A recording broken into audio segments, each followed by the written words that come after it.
Ethani travelled far. She passed towns and worlds alike. She saw so many new things. A book would probably be enough. Not enough to describe her feelings. Times were tough once in a while, but most of it was fun. Ethani was happy. One time she stopped in another town. She couldn't distinguish all the nations, kingdoms, and settlements she visited anymore, so maybe she already visited that one at some point. Ethani expected she won't see anything new that day, but life pulls the slyest of pranks on you. Hey you, yes you. You with the braids, hey, where are you going? You talking to me? Ethani turned toward the voice and saw a woman vigorously waving her hand. The woman felt vaguely familiar to Ethani. Had they met before? It was possible. The girl met a ton of people on her journey. She couldn't remember everyone. You're still a shorty, huh? Have we met before? Of course. Ethani stared at the stranger.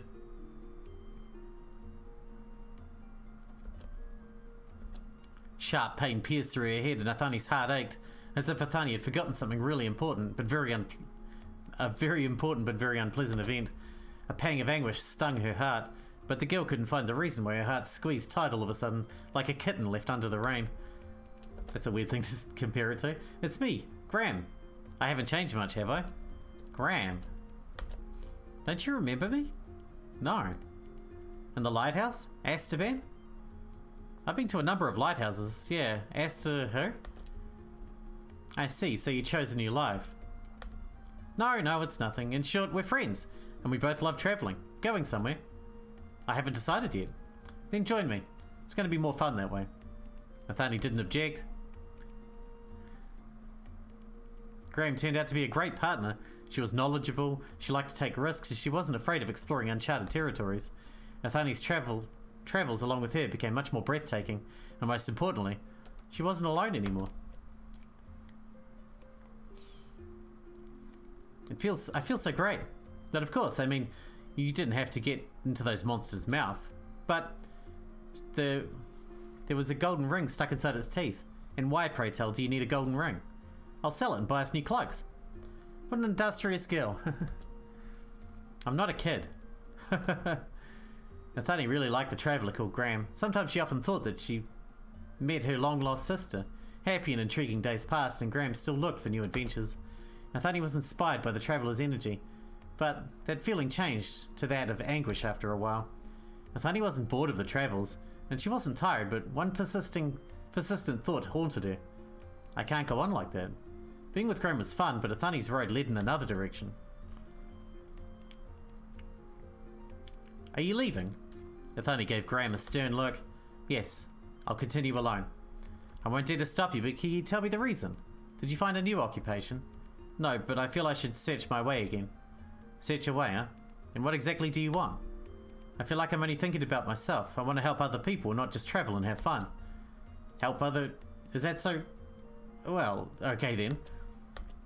I'll introduce you to a certain someone. He helps people and makes money off it. You can work under him. Ethani was extremely enthusiastic about Graham's idea. That's how the girl met a merchant, Kima. Hello. Good day, sir. Graham caught Kima in the middle of a deal he was brokering outside of a large and popular silverware store. Will you look after this, lass? Kima couldn't understand a single word from what Graham told him at first, but his wits helped him reach the truth. Ethani wants to work for me? Yeah, teach you the ropes of trading. Kima looked at Ethani in hesitation. And what do you say? You weren't interested in trade before? Before? Well, see, Ethani here doesn't remember a thing. Huh? Why? Graham just shrugged in uncertainty. I think it was her decision. Don't talk to each other like I'm not here. Your decision, huh? Are you happy? Quite, but I still lack something, so I hoped you'd help me. Being a merchant is a very serious business. Will you handle the responsibility? Of course. Kima nodded and started talking about numbers, trade routes and diplomacy. Ethani instantly got a headache from his monotonous voice. It was so familiar. He heard similar lectures from a person interested in trade before. Who was that person? Your brother?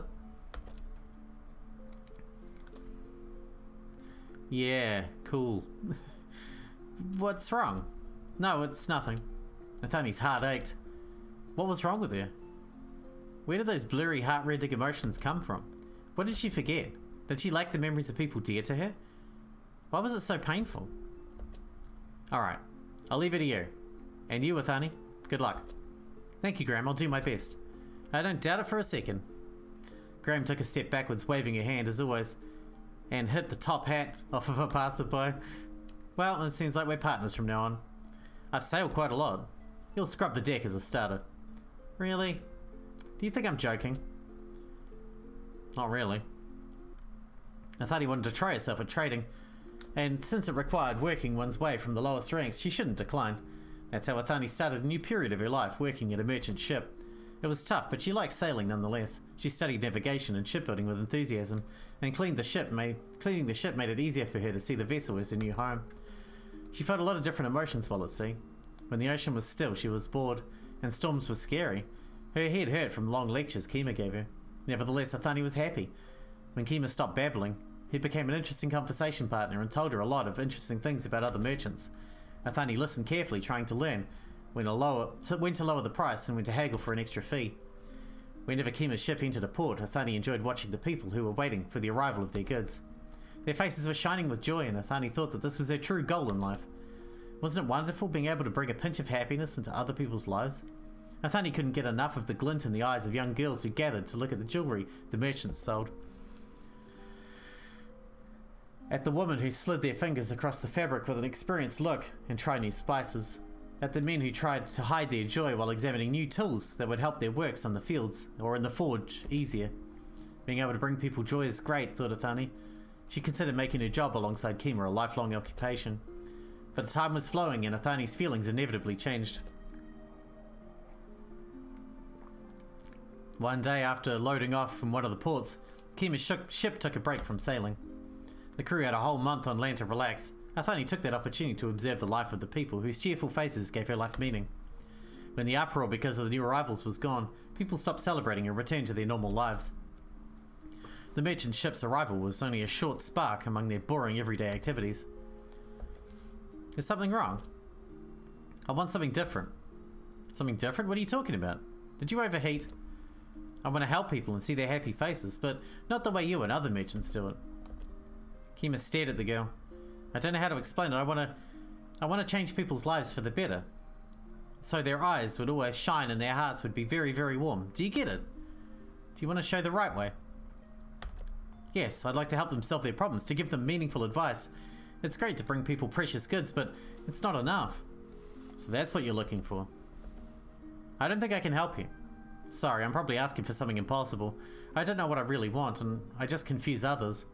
You're wrong, you know exactly what you want. I do? Somewhere deep inside your heart there's an answer to all of your questions and doubts. You've been chasing this dream for a good while. I've always suspected it, but I chose to ignore it. What are you talking about? You were always too cozy there. There? You really look like a father and daughter, or brother and sister. Are you trying to confuse me even more? No, don't worry. You're moving in the right direction. I sure hope so. Don't argue with me, because back then, you made your choice. We want to be a lighthouse keeper. Kima's words didn't calm Ethani down, but she wasn't angry either. She understood that she needed to find the answer by herself. That's why she continued helping the merchants and enjoyed working at the ship. Time passed. Ethani's thoughts were unclear. I can't go on like that, the girl thought. She needed to go. Something was calling her, but from where? Where should she go? Kima's ship couldn't reach the places Ethani's heart wished to visit. No ship would be able to go there. But Ethani could. Ethani saw the way, a golden path leading to the foggy shores. She didn't say goodbye to Kima. He knew all along that she would leave his side at some point. He suspected where she was going to head off to. I think we all know where she's going. Ethani ended up in a surprising place. She was surrounded by stars. They were splattered all over the ceiling as if they were blobs of paint, and they exuded golden light. Fires were burning in the center of the room. They were the same golden colors as the stars. Their shine was familiar to Ethani and caused her to feel nostalgic once again. At the same time, she understood those fires were her own. There was no fire like that anywhere else. It is unique in its pure beauty, and it will help Ethani grant her wish. She will show the way to people who get in trouble. She will lend a hand to the drowning. Will drag sinking boats to the shore. Will gather and piece together hearts broken against the rocky shores. That's how Ethani became a lighthouse keeper. Okay, I think I'm actually going to cut this one in half, which I've probably already done, because it's an hour long. But the next ones will be shorter, I'm sure. Ethani enjoyed looking at the stars. Time had no meaning at the lighthouse, and the keeper dissolved into silent meditation, letting peace spread all over her body, and thoughts turn into transparent bubbles. The golden fires were shining bright. The golden fires always stayed the same. Their stability was a wonderful trait. They won't betray, they won't hurt, they won't abandon. Stars become family for the keeper. Their shine eclipsed in dark thoughts. She couldn't get enough of looking at the stars, but when someone new arrived to the shores, a salty breeze freshened the ever-flowing time, so Ethani waited for new guests with impatience. When a new boat with some clueless person, who lost their way, washed ashore, Ethani invited said guest to look at the stars. No one had ever declined her invitation, and they would sit there, shoulder to shoulder, looking at the glowing dome under the lighthouse's ceiling. They could spend a lot of time doing that, even without talking once. It worked most of the time. Sometimes the guests would be brave enough to tell their story, and Ethani gave advice from the bottom of her heart in reply. She liked seeing the guests' faces when they decided to leave the lighthouse. Their eyes weren't clouded by doubt anymore. They made their choice and strived to find their own path. Somehow Ethani could tell which path the seafarers chose, and there were times when she disagreed with their decision. She never argued with them, however, and gave no clear directions. Keepers weren't allowed to choose a path for the seafarers. They only helped to find the strength and determination needed to make a choice, whatever it was in the end. Keeper's knowledge was amazing. Ethani always knew what to say and how to behave so her guests won't be afraid. She also knew about other keepers. There was an endless number of them, and their vivid forms sparkled inside her head. There was one special amber fire among them. Ethani thought it was very familiar. Ethani's guests were also amazing in their own sense. Some of them looked similar to Ethani, some of them looked like magical creatures, and some of them Ethani wouldn't be able to describe with words, even if she tried. She examined her guests with huge interest, and they, in turn, examined her. Ethani felt uncomfortable at first, afraid that her appearance may scare or annoy travellers from other worlds, but that sensation was fleeting and it evaporated as soon as they stepped under the dome of the lighthouse together and got trapped by the charming golden night sky. One particular guest left a very special impression on Ethani. It was a little boy, skinny, clumsy, but with immensely beautiful eyes. Ethani saw similar eyes before, and that chilled jaw, and that strong smile. Where am I? At the lighthouse. What a strange place. Despite his young age, the boy was pretty confident, and he talked in a straightforward manner, and was open, which also felt nostalgic to Ethani. How many important memories had she lost? It didn't matter, it was her choice after all. And what do you do here? Do I have to face challenges, like fighting some beast for my life, or maybe solving puzzles? Ah, wonderful idea. What? Do you like puzzles? We could try it. I don't know how much of an expert I am myself, though. You won't laugh if I fail, will you? The boy looked at Ethani like she was some mysterious beast. I'd rather you tell me who you are and what is this place? Oh, that's right. My name's Ethani. I'm the keeper of this lighthouse. Huh. And what's your name? Do I need to answer? You don't have to, but I can't just call you adorable child, right? It's much easier when I know your name. Adorable child? You're a kid yourself. I'm not a kid. You have no idea how much experience I have. Oh, really? Yeah, really. The boy gave an exhausted sigh. Alright, call me Nomad. Nomad? Yeah. Okay, Nomad, welcome to the lighthouse. Ethani explained to the boy why the lighthouse exists and what role do the keepers play. She told him about the fire lamp and about the seafarers, who lose their way in the fog. Ah, so that's how it is. Gotcha. Then it all becomes more or less clear, disregarding the fact that I went completely nuts, and this is one hell of a weird hallucination I'm experiencing. Or am I dreaming? You're not dreaming, but you're in the place outside of your own world. There's no time, no pain, and fear in this place. You can rest, gather your thoughts, and make the right decision. Well, to be honest, Ethani stayed silent, letting the boy fight his timidness. I'm actually just a bit lost.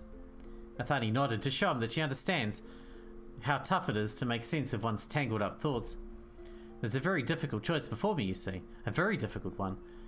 I don't want to do it, but I have to be strong, right? I'm a man.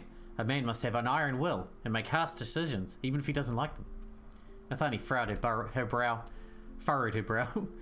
The face of a strict man, who had to make difficult choices, popped up and faded away in an instant inside her mind. But that's not important.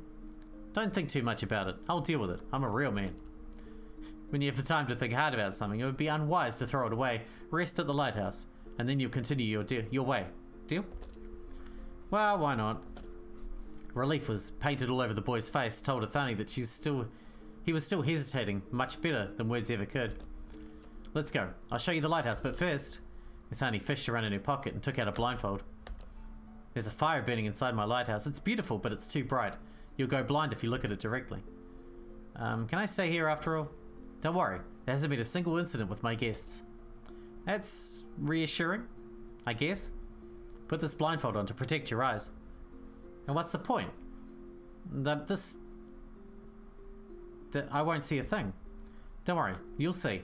The lighthouse is a special place. Nomad looked at Ethani with skepticism, but still took the blindfold from her. Do I just need to tie it around my head? Yes. Ethani herself didn't need any protection. She always walked with her eyes closed inside the lighthouse anyways. Don't be afraid. The boy's unintelligible answer showed how anxious he was. Ethani smiled at him. In a very short time, the boy will forget all of his troubles. Starry sky sprawled under the lighthouse's dome. I can see the sky, the stars, the fire, but how? I'm blindfolded. Nomad spun around, torn between the excitement of the craziness of what was happening. Some things can be seen even with your eyes closed. How's that possible? Does it matter? Yeah, probably. I don't know. But wow, how beautiful. Ethani decided to leave out the complicated explanations. Your lighthouse was the way it is since the day it was born into existence. Nothing more and nothing less. I guess who got under its roof could see the stars even if their eyes were covered by a tight blindfold. That was just the way it worked. Ethani herself didn't need to open her eyes because that starry sky lived in her very heart.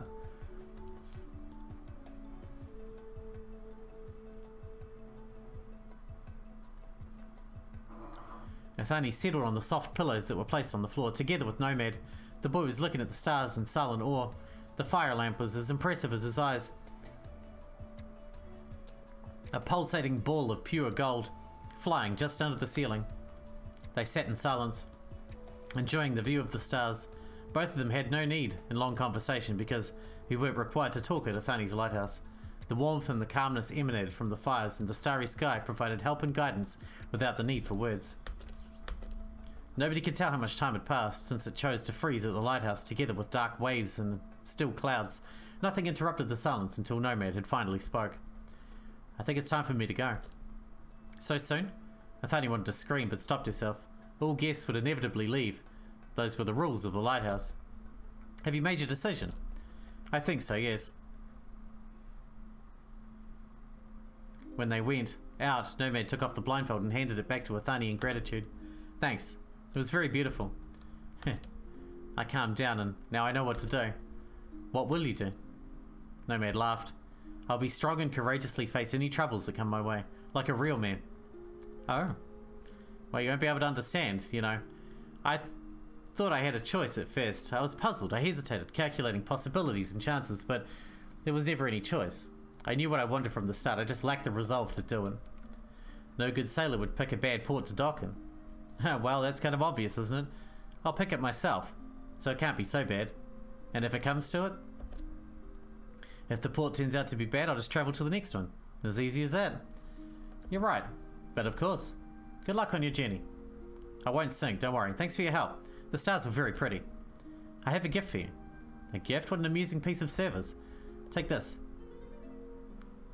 Oh, it's like the dragon brooch, except it's our own one. Ethani outstretched her open palm. There was a brooch that gave off a soft golden glow.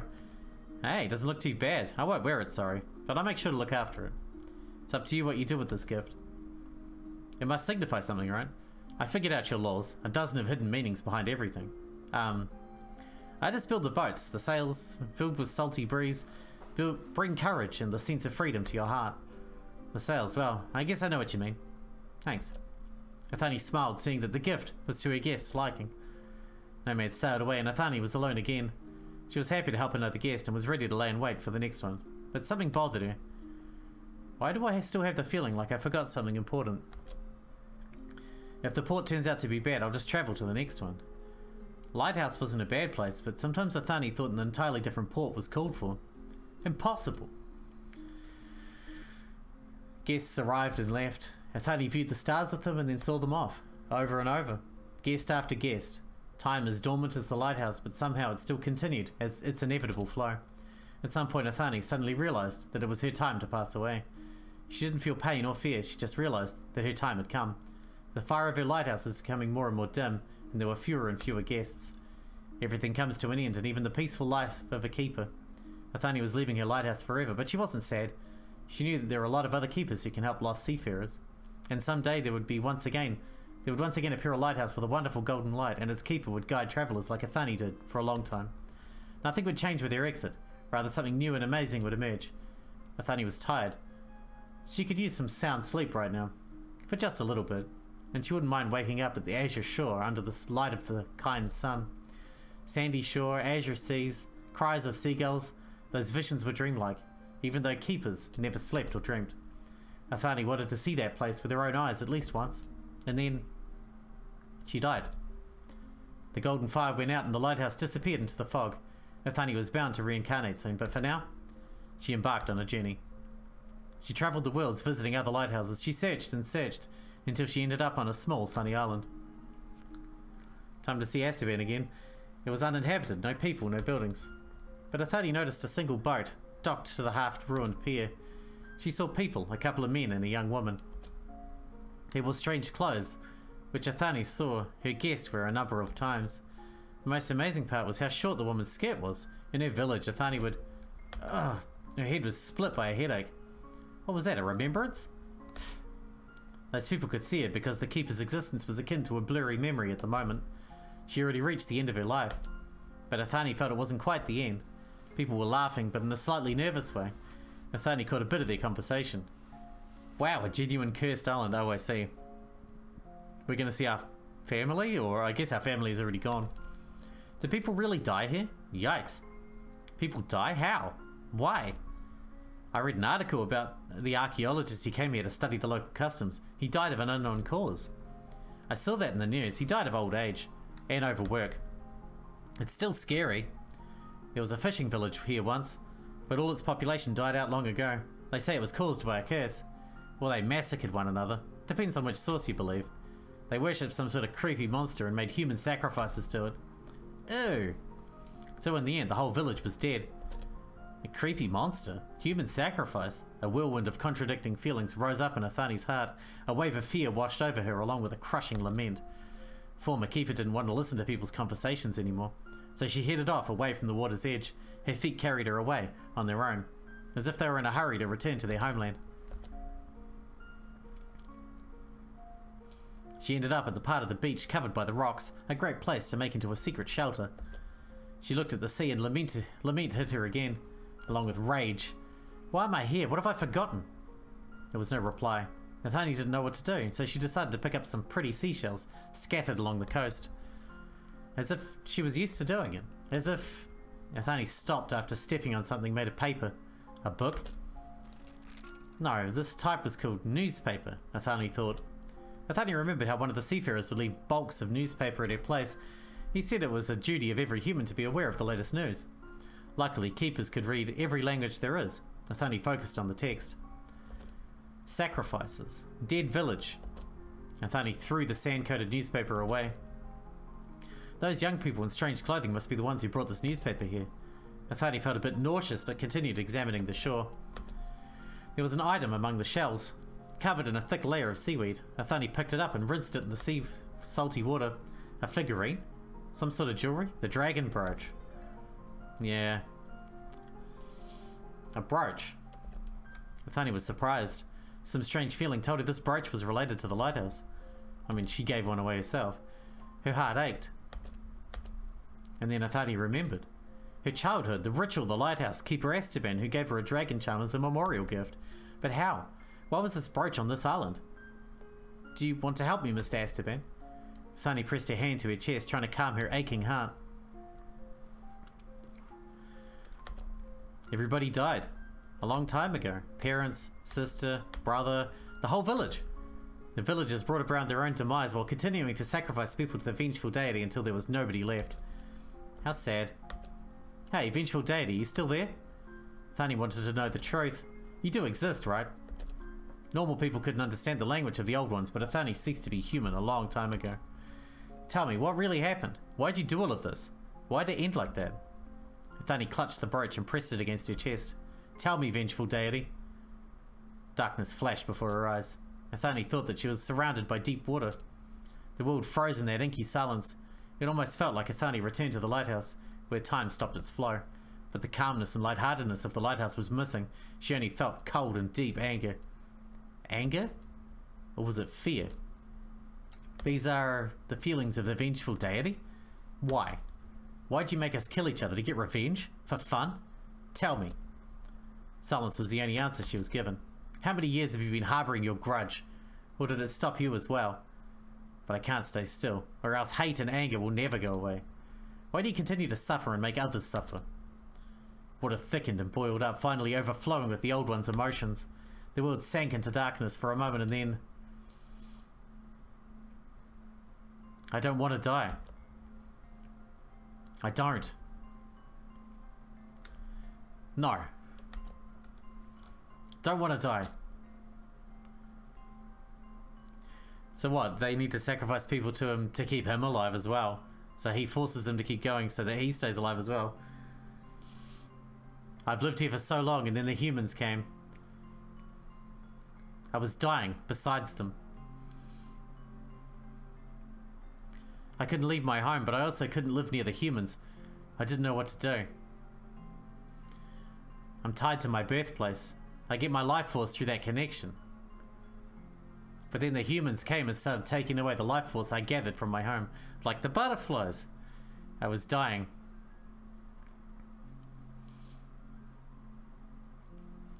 And then a man appeared, a man with a scary smile. He told me I'll be able to survive. I will? Really? Will I really live on? The man nodded and replied, as long as humans are dying, you'll be able to live. He told me he'd take care of everything. He told me that he'll make humans kill each other. And as long as they keep doing that in my name, I'll live. There was a blue watery veil before Ethani's eyes once again. She tried to gather her chaotic thoughts about what just happened. Were those the memories of the vengeful deity? Then it just wants to live. But why that way? Was there no other choice? Humans' lives in exchange for mine, lives sacrificed by them of their own volition. The force of their lives will replenish what they took from me. I don't want to die. It's not right. You can't just... But then again, I understand you. Nobody wants to die. You couldn't leave, but you didn't have the power to stay. Ethani clutched the brooch, Esteban's gift. The vengeful deity is still suffering. This whole time, it just wanted to live. Is that so? And what if we declined to kill each other? What if we stopped holding the ritual? That man promised me. He promised that he'll make you. What about your wrath, the curse, the graveyard? Didn't you take your revenge on the families that declined to make a sacrifice? I can't do anything. It was all that scary smiling man's doing. He helped. I paid the price, and he helped. A price? I gave away my song. A song. A song to which stars fell asleep. The deity's voice became sad, silent, and depressed. The song must have been very important to it. I don't want to die. A song is a fitting price for my life. And our sacrifices, were they sufficient? Were they just? Ethani clutched the brooch even harder. The small dragon was warm, as if she just took it from Esteban's hands. A small dragon, a mythical creature said to guard the stars, a mighty and undefeatable guard. People think this island is cursed because of you. They're afraid to live here. My home is completely abandoned. Will you just leave it at that? People are dead. That's why they don't take the power of your home anymore. You can safely live in your waters, right? I can live without humans? Aren't you happy? Satisfied? Isn't it just? Too sad? Is it sad? And what if people decide to return? Yes, they're afraid now. They're scared by superstition and curses, but you see, don't you? They are coming back. At this very moment, they tread on your lands. You know people are very brave and stubborn. They would want to inhabit this island. I mean, it's so beautiful. They'll build cities again. They'll start fishing and having fun in the sea. You'll be in danger again. Will you just simply die? Or will you wait for another human with a scary smile? Will you let people die in your name again? You can't. This nightmarish story must not repeat itself. You know, maybe you'll be able to leave after all. There are a lot of worlds, a lot of cities and ports. Maybe you should set off on a journey. A journey? The times have changed. Everything is moving. You don't see a way for you to leave, but even if you don't see something, it might still exist, right?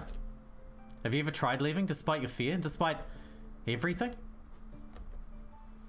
Don't be scared. I was scared too. I was really, really scared, but sometimes you have to risk it. And if you get lost, if you ever lose your way, there will always be a person to lend you a hand. Here, take this. Ethani clutched the brooch so hard that her palm hurt and then threw it into the blue. He will help you. The dragon, Mr. Azkaban, will help. I will stay alive? I would love to promise, but I can't. You understand, right? You can't go on like that. I can't. Ethani heard a distant, resounding howl. She didn't know who it belonged to, because she never heard anything like it. And then she realized that was the dragon's, the Star Guardian's song. He's calling for you. Come on. It was time to forget about the old rituals, the curse, the deaths. Find yourself a new home, okay? A home where you won't need to sacrifice anybody. Space around Ethani warped into a whirlwind of bubbles, as if water itself responded to the deity's feelings. Sailors. They dream of new lands, don't they? It was becoming harder and harder to speak, but Ethani wanted to let out feelings that were pent up in her heart. Don't you ever dream of a home where you can live happily? Isn't this a solid enough reason to set sail? There was no oxygen left in her lungs. Ethani coughed. Thank you. I'm leaving then. And ended up on the shore again. Deity was gone, following the dragon's call, and the keeper believed a certain someone will help it. It was a pity help didn't arrive earlier, but even so, this island will become a safe place once again. People will live here happily without the constant fear of death and without sacrificing their loved ones. This is how it was supposed to be in the first place. Ethani's heart was finally free of the regret. Maybe someday she'll come back to her home island. Some other time and another life. She'll enjoy the view of the azure sea. She will bathe in the sunlight. She will feel the sand beneath her bare feet. She'll wear a happy smile, and people dear to her will smile along with her. And now, since she finished all of her unfinished business, since her doubts were gone and her heart was tranquil, Ethani needed to rest. The new world ending. The new world's ending.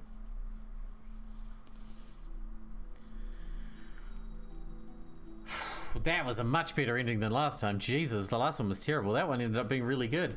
Even though Azkaban wasn't happy about our choice, I think it all worked out in the end, to be honest. I'm not sure it could have got any better than that, but we will find out in the next one. I'll actually probably cut that into... It'll either be 2 or 3 pieces. I don't know which. It's very long. I've been at this for like an hour and a half. But we will find out if we can better that in the next one, because we still have 3 more endings or something to go. So that should be interesting. Anyway, thanks for watching, Bruce. I hope you enjoyed it as much as I did. See you in the next one.